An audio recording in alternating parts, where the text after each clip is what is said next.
this has been bothering me, and I'm going to bring it up. So the people went to vote. Well, look at this. So this is the thing that we were actually going to be talking about after an we hour. Finally got to it after 45 minutes.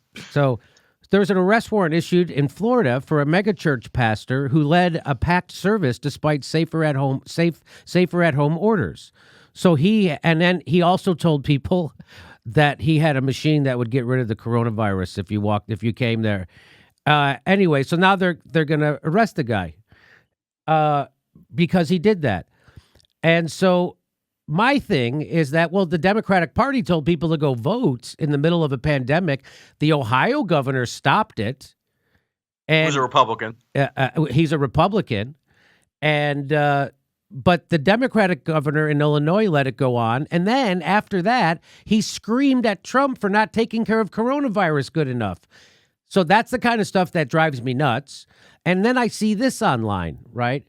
So there it is being tweeted out that the arrest warrant for that Florida pastor.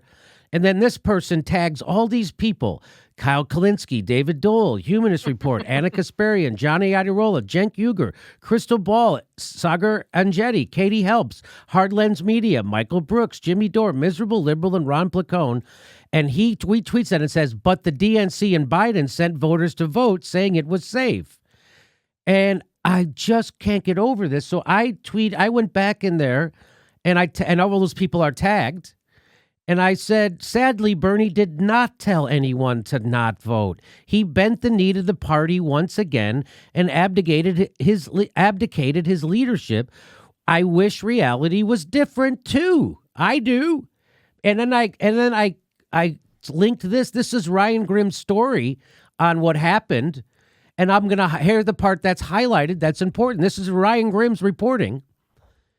He says the judge who rejected DeWine's request to postpone the election was no doubt influenced by the fact that neither Sanders nor Biden had called for the postponement.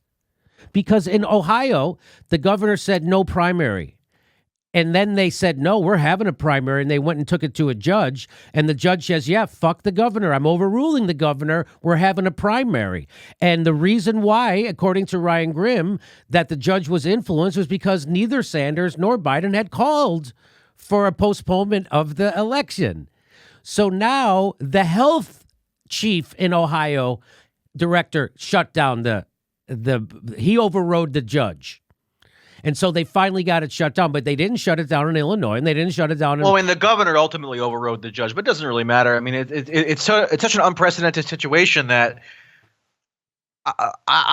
it's going to be interesting to see how the legal aspects of that actually shake out if they're challenged, because I don't know if technically the governor did have the statutory authority to do what he did, but because it happened so quickly, there wasn't enough time to challenge it. But I mean, that's sort of a side issue. Yeah, and so then this person comes back, says Bernie also did not lie and tell voters to go out and vote because they could vote safely if they had no symptoms, as Joe Simone and DNC did. Huge differences there. Now, that's someone apologizing for horrible behavior by the Bernie. That's what Sean Hannity does with Trump. That's not what we're supposed to do with our leaders. And that's horrible. That's disgusting. You're basically lying for Bernie Sanders.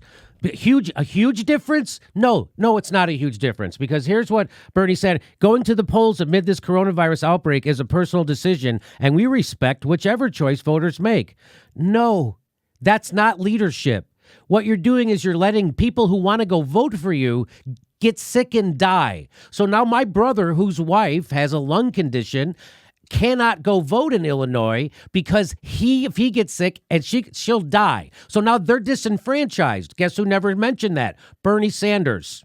Guess what happens when Jimmy, go ahead.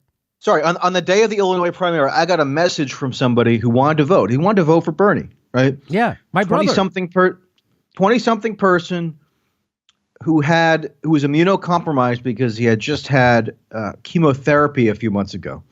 So he literally could not even dream of risking it by going in person to the ballot box, right? And he had requested an absentee ballot like a week or two before, and of course he never got it. No, of course not. And he was just totally disenfranchised. And like you knew that there were going to be story after story after story like that. And anybody who was interested in responsible governance or even running a responsible campaign would have been aware of that.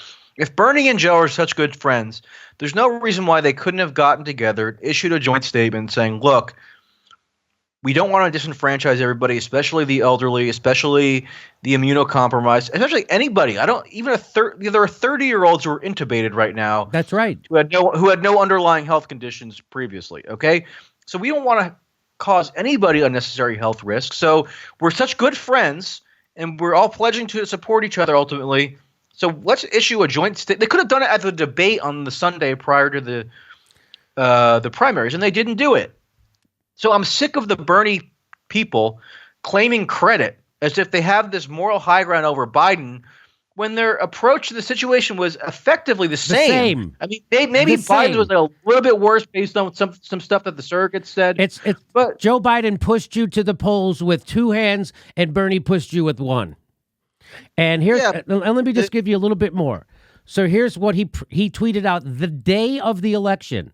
He said, while Arizona, Florida, and Illinois are still voting today, going to the polls amid the coronavirus outbreak is a personal decision. We respect whichever choice voters make. If you do go to the polls, please see the CDC guidance on keeping yourself safe. The CDC guidance is don't go to the fucking polls.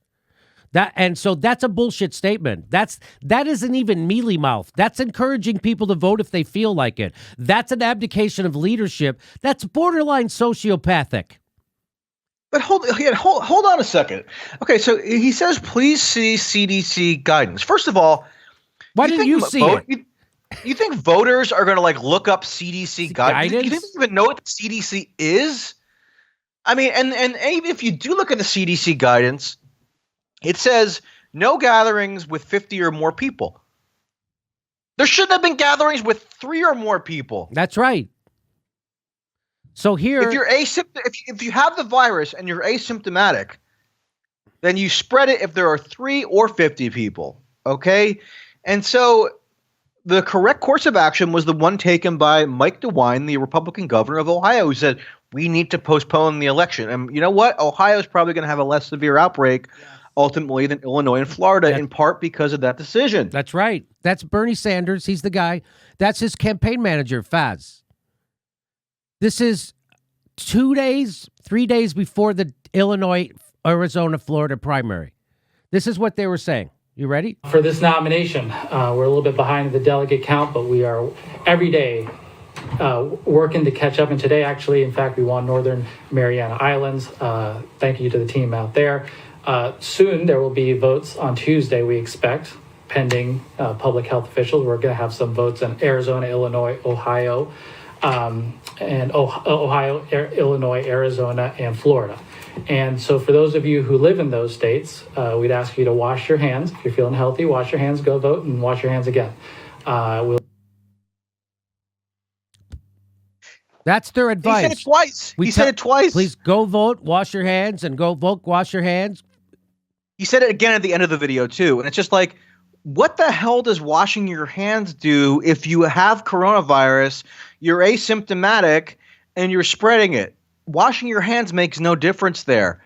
That's why we now have poll workers in Florida who probably infected a whole lot of people who we only found out like 10 days later had the virus when they were working in the poll site.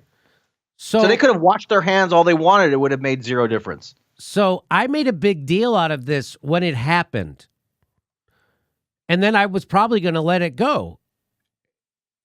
But other people won't stop lying about this. Right. Like, that's my problem. I would have let it go. If it was a mistake, you know what? Fine. It was a volatile situation. Maybe, you made a mistake. Fine. But they're still hammering this point and trying to claim a moral high ground and blaming Biden as though he's exclusively at fault when he's not. Bernie and his campaign manager were sitting on a live stream that was heavily promoted the Saturday before the elections, saying everybody go out and vote in person in these states. And that was Fez speaking on behalf of the entire campaign while Bernie was sitting there nodding in agreement. So if you're saying that Bernie was the responsible campaign and they didn't want anybody to vote, bullshit. That's a double It's not CK. correct. You know what? Not correct. I know a lot of people watching the stream are probably mad at Tulsi right now. It's fine. But on the day of the primaries, she actually put out a tweet saying primaries should not be held. I mean, that's what should have been said. She didn't put that out at 8 a.m. No, she put it out too late, but she did put it out. Yeah, she put it out too late. So I really, you can't count that. Anyway, so at 5 at least, okay, fine, but like, you know, but I hear you. I agree. It should have been done earlier, but at least that's like a clear statement. Yeah. So this is the opposite. Here's what got me wanting to talk to you about this today. So this happened today. So Ryan Grimm, who does great work. Everybody likes Brian Grimm's work. A third Florida poll worker tests positive. They were showing no symptoms on election day. He got sick 6 days later. The 360 people who voted at that precinct are being warned now. They were told by Joe Biden and Simone D. Sanders it was safe to vote. Now, that's everything he's saying is technically true, but of course you can have a sin of omission. And so Michael Tracy jumped in and he said, if we're going to keep hammering this point, isn't it necessary to note that the Bernie campaign also encouraged people to vote in Florida? I truly don't understand the rationale for continuing to omit this. Well, I do. Oh, yeah. Maybe I shouldn't have said that. I do understand the rationale. Yeah. It's to run interference.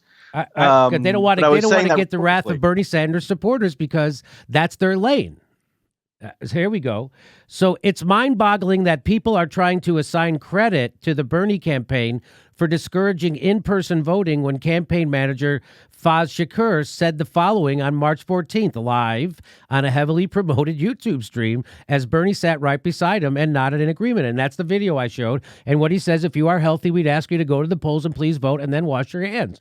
That's what he said. I just played it. And you said this encouragement to vote in Illinois, Florida, Arizona was stated on the stream, not once, but twice. You can deny that this happened all you want, but it's on video. If it was a mistake, fine. But the gratuitous moral grandstanding on this subject from Bernie Twitter is insane. And it is insane. Whether to vote today is a personal decision, please see CDC guidelines, is not consistent with please, for the love of God, stay home. I agree it was a very difficult situation, and I agree the Biden campaign also handled it poorly, but I'm tired of the false credit and the doublespeak.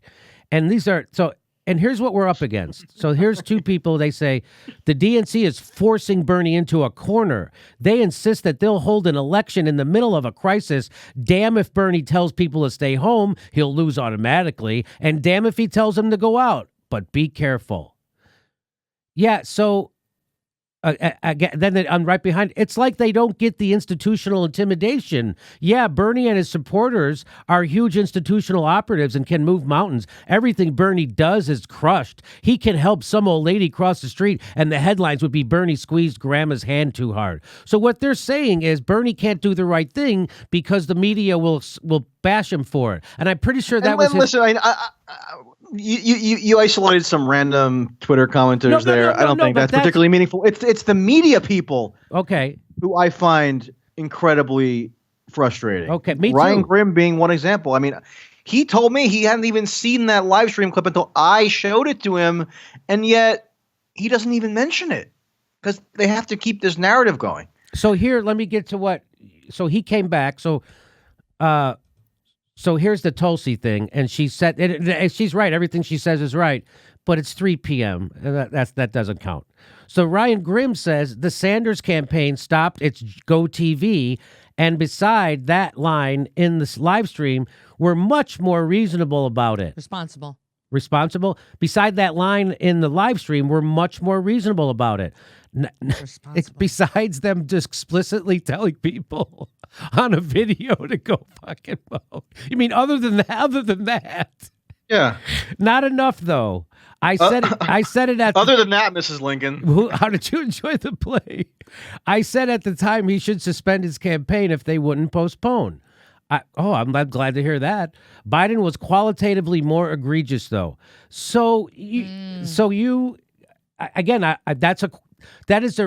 And again, this isn't to bash Ryan Grimm. I'm just this. He's emblematic of all the media, right? It's not just him. I'm not. He's a very good reporter, a nice guy. I like him. This is not to bash him at all. This is just to report what happened today on Twitter, and I'm using his as an example. You come back and you say, please read the thread. It wasn't just one line in a live stream. Even if we grant that Biden was qualitatively more egregious, I don't see how that remotely justifies ignoring or omitting that Bernie's campaign engaged in similar conduct during a crucial period. And he says their actions were not equivalent, and also neither is innocent here. And then you say, I didn't assert equivalence. I asserted that continually omitting and ignoring the actions of Bernie's campaign is not justifiable. And so then Ryan responded, this is the last slide. He says, I have not remotely ignored Bernie in this. If you agree Biden was more egregious, then you can understand why he was the one mentioned in a space-limited tweet. And then you say, I seem to recall you not even being aware of the Fives Bernie live stream comments until I personally informed you, but I'll take you at your word that you're not ignoring the egregiousness of their actions, which might be relatively less egregious than Biden, but still egregious. And I think that's an important point. Yes, what Bernie did was not as egregious as what Biden did, but what Bernie did was egregious. And so it's like, oh. And also, let's be honest, Jimmy. I mean, the Bernie campaign knew that they were going to get totally swamped in those primaries regardless.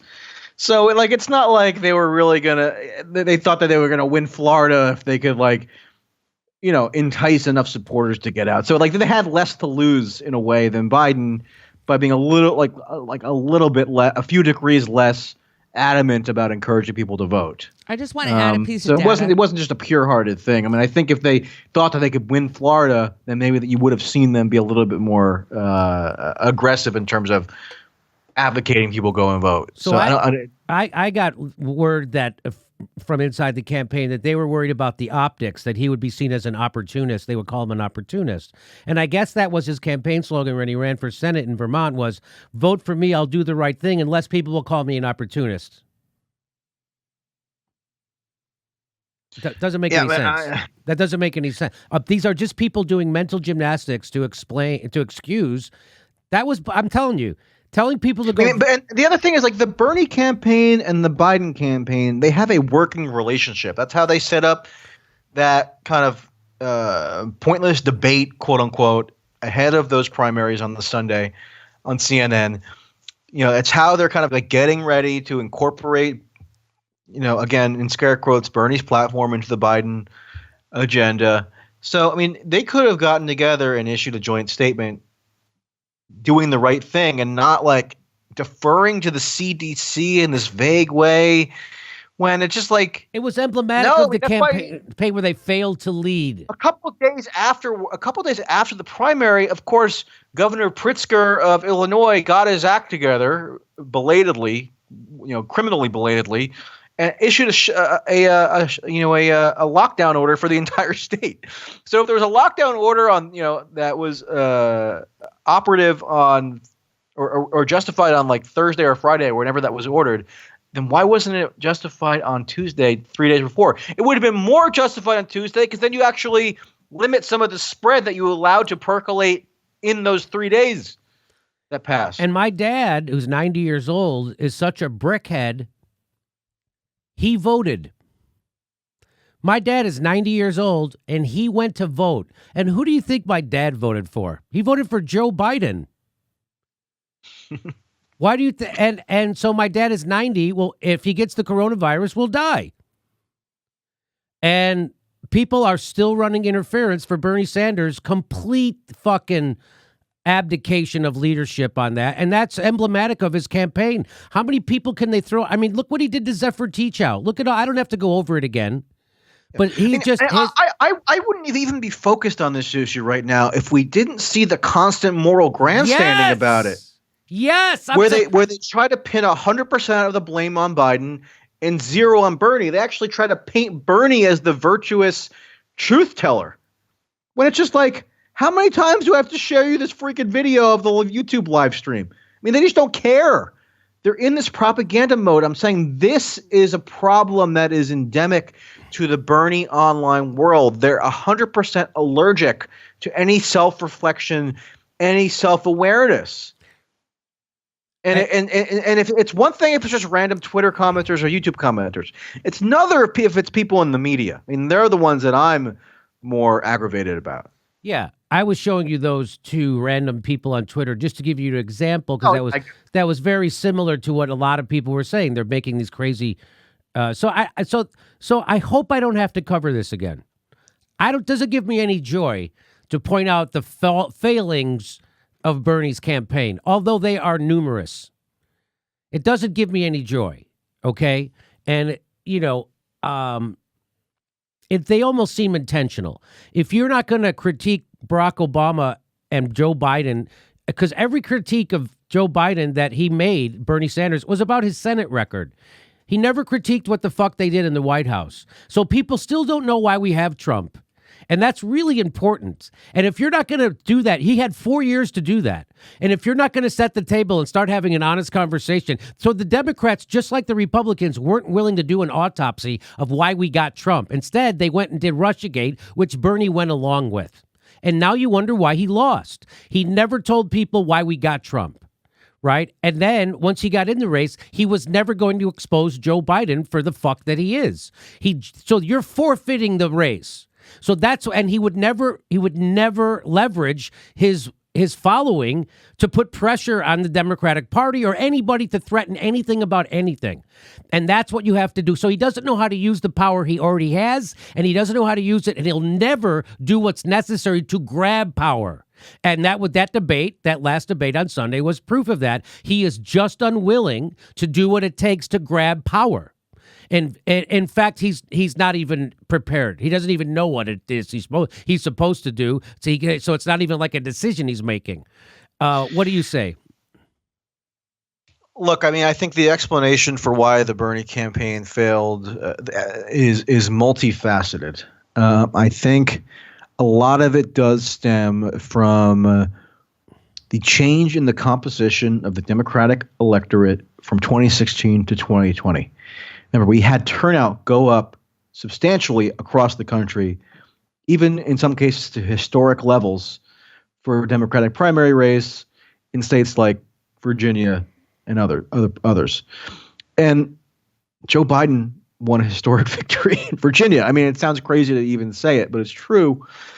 And so maybe Bernie could have made all the most, the savviest strategic decisions in the world, and it was just never going to be an electorate conducive to him. I think that's partially explanatory, right? But on the other hand, he lost Iowa. I'm sorry, he did lose Iowa. Pete Buttigieg won Iowa. That's another thing Bernie supporters don't want to accept. You can say that it was botched, which it was. You could say that they had this ridiculous app that delayed results for weeks, which it was. But according to the verified, certified results of the Iowa caucus, Bernie Sanders did not win the Iowa caucus. He won a narrow victory in New Hampshire, and he won a narrow victory in Nevada.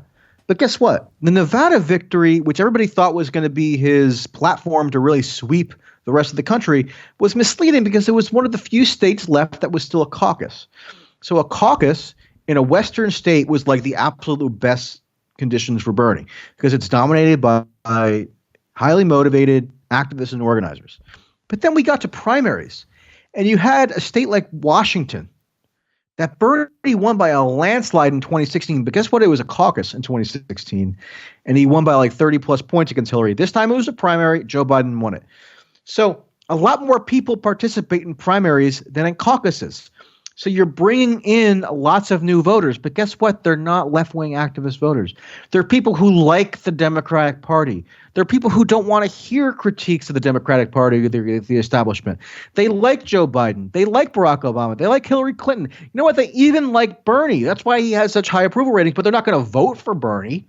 You can like a guy without making him your voting preference. Okay? So that's just what the Democratic primary electorate is. And there were indications of that in the 2018 midterms, which had the highest turnout of any midterm election since 1914. So we have historic politicization in the electorate right now. But that politicization is all at least on the Democratic side, it's all hysterical anti-Trump reaction. It's all people who are traumatized. I feel like I actually do think it is a form of psychological trauma that these Democratic primary voters feel and are motivated by, because they've been fed this narrative about Trump. Yes, that he's this Russian-backed Nazi presiding over concentration camps. Who, if reelected, is going to cause the end of democracy, is going to collapse the constitutional order. Therefore, the range of sort of political possibility since 2016 has shrunk. Yes. Because then they could entertain, okay, maybe we do need to get beyond sort of the ordinary confines of the Democratic Party. And they will entertain somebody like Bernie. But now it's just like, what are you kidding me? We got to get Trump out. So they don't want to have long debates about socialism or about any of this other stuff that, Bernie brings to the table. And by the way, he kind of erased some of his distinctions with other Democrats anyway by making concessions to kind of mainstream liberal rhetoric around Russia and Nazis and Trump. Even in every stump speech, Bernie says that Trump is the most dangerous president in U.S. history. I know. Every really? time. How about the previous Republican president? Trump is bad in plenty of ways, but he didn't invade Iraq. I know. I mean, that alone makes George W. Bush more dangerous. So it's just crazy and wrong, and it just makes Bernie sound like every other shrinking hysterical Democrat, and it eliminates some of the distinctions that made him seem novel in 2016, that made him seem like a breath of fresh air, something different. This time it was just more of the same, and that's why he didn't even sound voters, working class voters collapsed. He didn't sound as fresh as Andrew Yang did. Andrew Yang was the one guy saying, "Hey, when we're talking about Trump, we're losing," and then nobody else understood that. And there was I'll bring you back on when you write that article, and we'll do the autopsy, because And again, the fact that I can see the mistakes that they're making shows that you don't have to be smart. You just need to have courage. And that's what Bernie's campaign has lacked since day one, is real courage.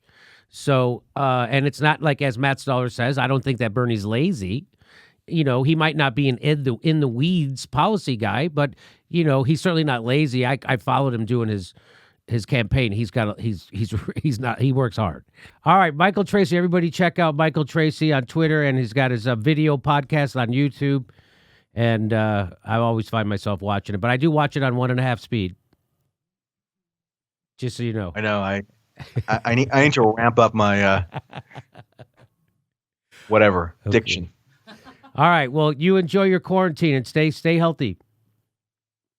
All right, quarantine. Happy quarantine to all. Ho, ho, ho. Ho, ho, ho. Okay, buddy.